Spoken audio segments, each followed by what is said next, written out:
Are liberals really the party of peace, love, and acceptance like they say, or do they hate you just for disagreeing with them? On today's episode of America Unfiltered with James Pascalides, we'll talk about the No King's Day protest that happened this weekend and the Israel and Iran war continuing. All that and much more coming up on today's episode of America Unfiltered with James Pascalides, starting now. The moment is here. This is our moment.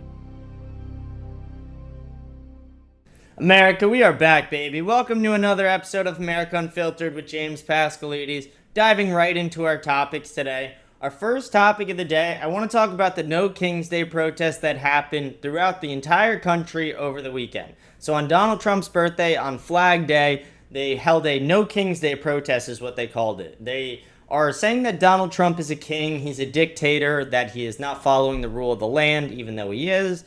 This is all delusional liberal propaganda that they're pushing in the media, specifically on CNN, MSNBC. Rachel Maddow loves to spout this nonsense. People like this, they're pushing these things on social media as well. But No King's Day protest, people came out to different parts of their cities. They were holding signs that said, abolish ICE, ACAB, which stands for all cops are bastards. They were holding signs up that said, no kings in America. They were holding upside down American flags and Mexican flags and Palestinian flags and flags from all over around the world. There were a few people holding regular American flags, but most of those people as well would have another sign with it to differentiate themselves from the counter-protesters and the regular protesters. There were counter-protesters at some protests, not all. I personally did counter-protest at the Lee County No King's Day. There were 3,000 attendees or so at the Lee County No King's Day. I was the only counter-protester there. Lee County is a lot more democratic than if you were to go to Collier County right next door. That is very Republican. But in Lee County, it is extremely on the left. So there was not a lot of counter-protesters there, but I went there and I made sure everyone knew that America still has someone that loves it. I wore my Make America Great Again hat. I held a American flag on a pole over my shoulder, and I walked through the crowd back and forth for about 2 hours. I didn't get in any confrontations with anyone. I didn't respond to anything anyone said to me. I did talk to the media at one point, being the only counter-protester there. But I do want to go over some of the things that were said to me. So the left loves to say that they are the party of acceptance and love and stop spewing hate speech and don't be mean to people. They hate all Donald Trump's mean tweets. He was too mean to Rosie O'Donnell and Zelensky, and he's just not a nice person, is what they like to say.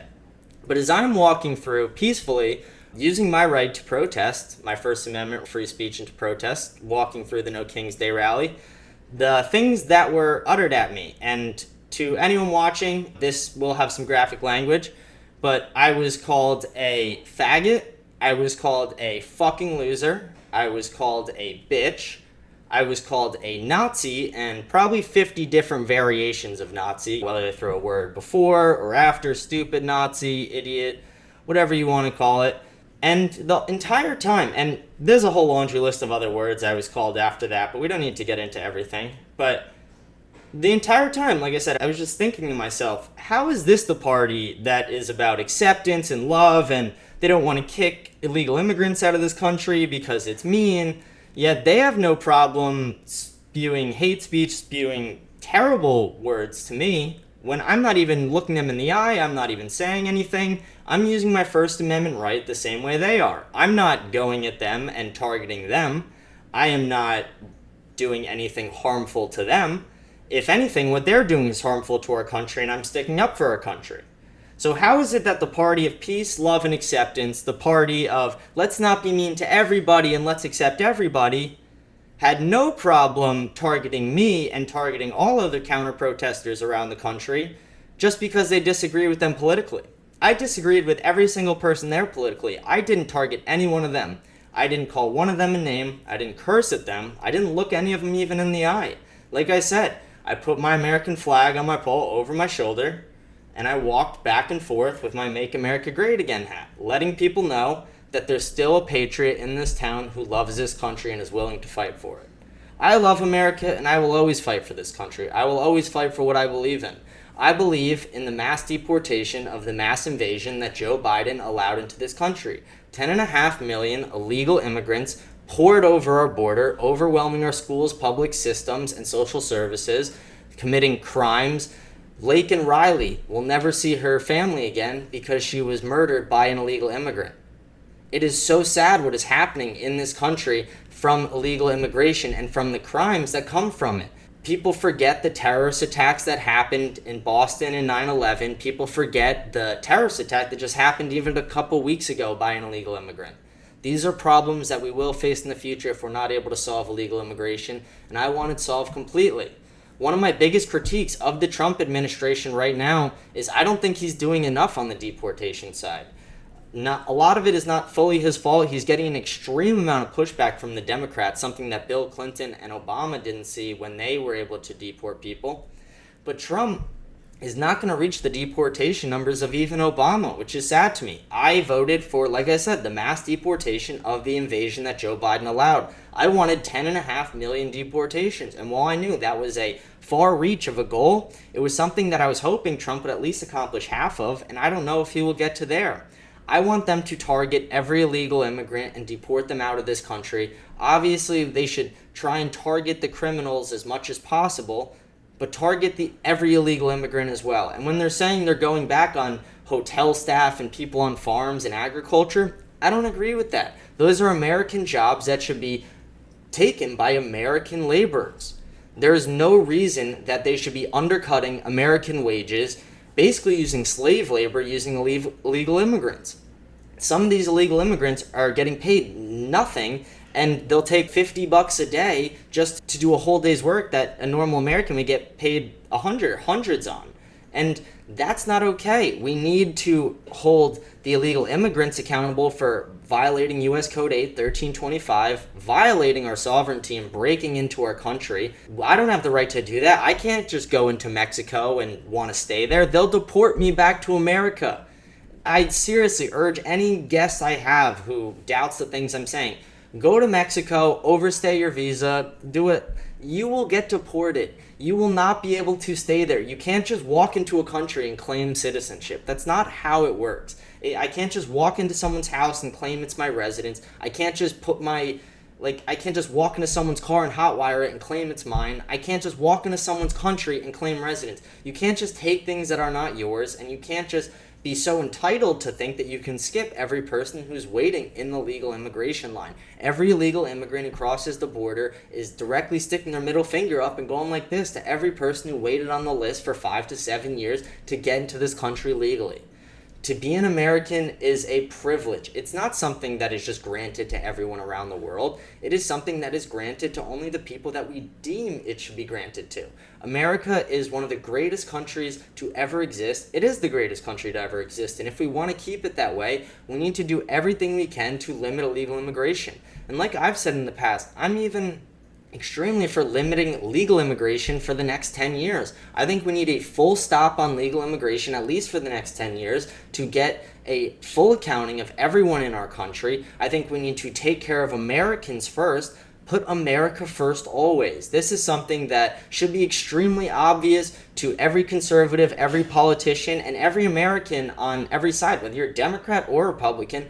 Putting Americans first is the most patriotic thing you could do. A government has a right to take care of its own citizens before it takes care of anyone else's citizens. So before we send another dollar to Ukraine, before we send another dollar to Israel, before we send another dollar to fund illegal immigration or fund these sanctuary cities or bail out California when they're giving free health care to all illegal immigrants plan doesn't work out, let's take care of the homeless vets who are on our street. Let's take care of the millions of Americans suffering from obesity. Let's take care of all the children who are failing in our schools because of woke indoctrination in schools and because of the COVID failures that led to decline in IQ, decline in sociability with kids, and the decline in just learning. Kids are not learning the same way they were. There's entire cities in the state of Illinois that literally cannot read when they are in high school. Kids who are in high school cannot read. It is ridiculous. We need to move past this. We need to move to a new America of better America. We need to make America great again. We need to do what Donald Trump pushed for. And like I said, I'm even pushing further than what Donald Trump was even saying. I want him to do what he said in 2016. I want him to deport them all. I want him to deport every illegal immigrant who violated U.S. Code 8 1325. It is not a right for people to break into your country. And people on TikTok right now are putting up these propaganda videos where they're comparing and I dealt with the same thing on Jubilee. I even posted the clip on my TikTok as well. But they love to compare breaking into the country to jaywalking and like little crimes like that. If you think walking into someone else's country unvetted without permission is the same as jaywalking, no offense, but you're dumb. And I have no problem saying that because 1 + 1 does not equal 47. 1 + 1 equals 2. And you should be able to put that together. It is common sense at a point. We need to get back to a common sense America. And in my opinion, a common sense America is America first. Putting America first in every way. Again, supporting American manufacturing, supporting American jobs, supporting the American dollar, supporting patriotism, supporting this nation, supporting the president, no matter if they're your political party or not. We need to do what we can to bring back patriotism in this country. It brings us to our next topic a little bit when we talk about illegal immigration and why I think we need a full accounting of everything in this country, because everything happening in Israel and Iran should really make people scared of the Chinese Communist Party. And I'll explain to you why. Israel was able to unilaterally do this strike on Iran with almost nobody knowing and the entire world surprised, because they were able to infiltrate themselves in Iran, in their major cities, and in remote locations in Iran weeks and months before, setting up locations with drones that would be able to not only attack Iran, but would be able to deter Iran's attack back to Israel. I've talked about this on previous episodes. Dr. Phil has talked about it a lot. They rarely talk about it on the news, sometimes on Fox, but rarely on the news, and they need to talk about it a lot more. The Chinese Communist Party owns an absurd amount of farmland in the United States. And one of the strangest things about where they own their farmland is it is very strategically placed around some of our most important military bases all around the country. This is something that if you don't believe me or if you're unsure about it, I urge every one of my viewers to just Google this. Google Chinese-owned farmland, Chinese national-owned farmland in the United States around military bases. You will see a map of it, and you will see that they have strategically placed all their farmland around our most important military bases around the whole country, that not only were they able to acquire this farmland, that the United States government allowed them to purchase it, that a lot of these people who are on there are unvetted, that in California specifically, they are accounting for at least 20% of the illicit drug market as well. But what really scares me is the thought that, are they setting up these drones there as well? Are they setting up the same thing or a more sophisticated version that Israeli did in Iran? Are they setting up to attack or counterattack the United States eventually? Why are we allowing them to buy this farmland? Why is it strategically placed around our military bases? And why is nobody talking about this besides just a few people and nobody really prominent? This is a huge problem. This is something I urge every American to look into and reach out to their local politicians about. We need to do everything we can to stop the sale of U.S. farmland to the Chinese Communist Party and to Chinese nationals in this nation. I think we need a full 10-year ban on immigration so we can get a full accounting of everyone in this country. And I think when we get that full accounting in this country, we will see that there's a lot more Chinese nationals and illegal Chinese nationals in this country than we realize. They are distributing drugs, they are distributing guns, and they are setting up for a potential war with the United States eventually. This is something that is very nerve-wracking to me, and I want more politicians to be speaking out about this. We've heard Marjorie Taylor Greene speak out about this. We've heard a few different politicians. But again, we don't hear a lot of people. I don't hear Trump and Vance talking about this. I don't hear Hegseth talking about this. I didn't hear Elon Musk talk. Actually, I have heard Elon Musk talking about it maybe once. But there's not a lot of people talking about this. And there needs to be a lot more, because if Israel was able to do it with Iran, why wouldn't the Chinese Communist Party be able to do it to us? And I want to talk about the Israel and Iran conflict. I'm really conflicted about it. I'm very upset at Israel because it seems like they're trying to bring us in this war. And I could be wrong on that, and if I am wrong, I really have no reason to be upset with them. But yesterday on Brett Baer had on Netanyahu, and Netanyahu starts talking about how Iran has tried to assassinate President Trump multiple times, and it will only continue if the U.S. doesn't do anything about it. And he pretty much urged the United States to help finish the war that Israel started. I am very against U.S. troops going anywhere in the world right now. I do not want United States troops' involvement in any war.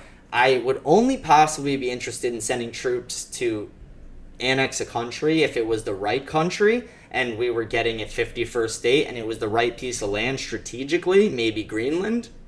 But I don't think military force should be used necessarily. I just think you would probably need boots on the ground to acquire land. But I don't think that we should be funding any wars around the country the same way I didn't want us funding the Ukraine war. I don't think we should be supporting any wars around the country, and I don't think we should be involved in any wars around the country. I don't want our fathers, brothers, and sons to go and die for another country. I don't want them to go and die for America right now, let alone anywhere. None of our soldiers should be dying. None of our soldiers should be risking their lives for pointless wars. There are wars that need to be fought. World War II needed to be fought. Vietnam did not. This does not need to be fought by the United States. If they were to attack United States military bases or United States forces, then it becomes a different story. But that has not happened yet. And the continuous push for U.S. involvement by Netanyahu and Israel right now is extremely upsetting that one of our closest allies is trying to bring us into a war. If Israel wants to remain good allies with the United States, why are they doing this? I'm very upset with the way a lot of our allies have been acting around the world. I'm upset with the way Canada's treatment to the United States. I'm upset with Mexico's treatment specifically to the United States. The Mexican president was trying to incite riots in LA. The Mexican president, after the first day of the LA riots, got right up on the podium in Mexico and said, continue, keep fighting, keep doing it. That is disgusting. That is vile. I would never push for riots to happen in Mexico, and if Donald Trump did, that would be basically an act of war. It is an act of war when a president pushes for riots to happen in another nation like that. I don't think that was okay. I think that was, in a way, an act of war. I think the cartels have already done acts of war against the United States, and we need to eliminate them. They've already been named foreign terrorist organizations. But to get to the other ally that I don't like the treatment of, Israel. Israel, I really don't like that they unilaterally striked Iran and that they're now trying to push us into this war. And I also question if it was unilateral, if they did it alone. So the U.S. has pretty much claimed that they had no involvement in this. Right after the strike, Rubio came out. He put out a statement saying that the U.S. has no involvement in this, that Israel unilaterally struck Iran, that they didn't ask us for permission. And then basically Trump the next day almost just counteracts the whole thing. Trump puts out a Truth Social post saying that 60 days ago we told Iran they had 60 days to come to the table. It was 61 days, and then this happened. And it's okay, that's a complete contradiction of what Rubio said. I've talked about contradictions in the Trump cabinet before. Again, they're going to happen. Not everyone's always going to be on the same page, but when it comes to something like this, get on the damn same page. Come on. This is a war happening. These are people dying around the world. Get on the same page. Come on. This is easy stuff. Trump and Rubio should not be giving out mixed messages. And I don't want them to be supporting this war at all either. If Trump supported this strike, I'm against that. I'm against any strikes anywhere right now that have to do with us involving ourselves in other people's wars. I don't want us involved with Ukraine. I don't want us involved in the Israel war. I don't want us involved in this other Israel war now. I don't want us involved in any wars around the world. It is not necessary. There are no wars around the world that need to be fought. Donald Trump should be pushing for this the same way he pushed in his campaign that no new wars around the world were started. Guess what? A new one just was, and I'm extremely upset that I am unclear of the U.S.'s stance on it. Is the U.S. going to back Israel, or is the U.S. going to stand independent on this one? I want us to stand independent. I know Israel is our ally, but Israel cannot continue to bring us into wars and expect us to continuously finish their wars for no reason. We didn't ask for this war to be started. We don't need to finish it. We don't need this war to be fought in the United States. Not a single United States soldier should step foot in Iran over this. I would be extremely upset as a patriot and as an American if they sent our fathers, brothers, and sons over there to die for another country. That is an extremely terrible motive. That is an extremely terrible reason to send troops to another nation. Israel is doing this to take out Iran's nuclear program. Iran's nuclear program is so far in mountains and so far underground that they would never be able to hit it with the bombs and missiles they have. The only country in the world who would be able to hit them is the United States. Israel is trying to bring us into this war, and as an American and a patriot, I'm standing against it. I'm standing out of this war. I think America needs to put America first. I want us to continue to push this America First agenda.